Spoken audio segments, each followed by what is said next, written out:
চলো আজ আমরা স্কুলে না গিয়ে সারা গ্রাম ঘুরে বেড়াই।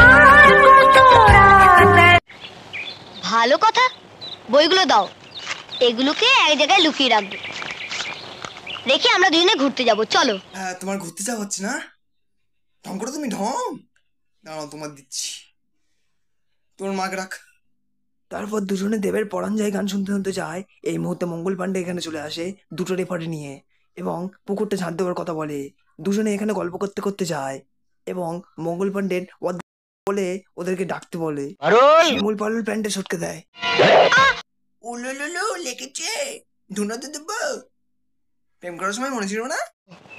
কি কি বললি? পারুলের বাবা মন্ডল তোকে মেরেছে? হ্যাঁ। কেন কেন মেরেছে? শিমুল পালুর বইটা যদি তোমরা আগে থেকে থাকো তাহলে দেখবে এই মেয়েটির বরকে চুপিয়ে চুপিয়ে মারা হয়েছে। এই মেয়েটি কিচ্ছু করেনি। ওর ছেলেকে যখন মারলো, নাকামাটা তুমি কম মারো, তোমার মুখে এসব কথা মানায় না। ওর মেয়ের সাথে খেলছিলাম বলে। তুই আর কোনোদিন ওর সঙ্গে খেলতে যাস না।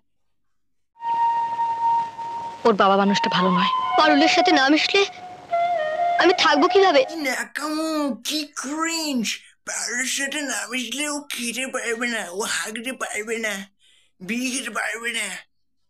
কি ক্রিঞ্জ বাবা! বাঁশের বাড়ি মারলো, বাঁশ ভেঙে গেলো, পারুলের ভালোবাসা ভাঙলো না।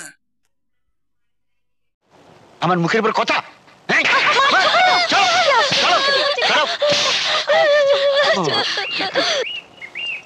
আমার মনে হচ্ছে পারুল স্কুলে আসতে চাইছে বলে ওর বাবা ওকে ঘরের মধ্যে বন্ধ করে খুব মারছে।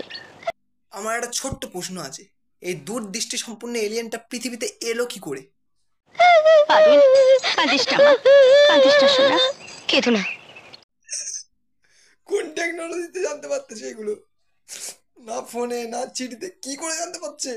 ভিডিওটি এখানেই শেষ করছি। যদি একটু ভালো লাগে থাকে লাইক, শেয়ার আর সাবস্ক্রাইব করতে একটু ভুলুন।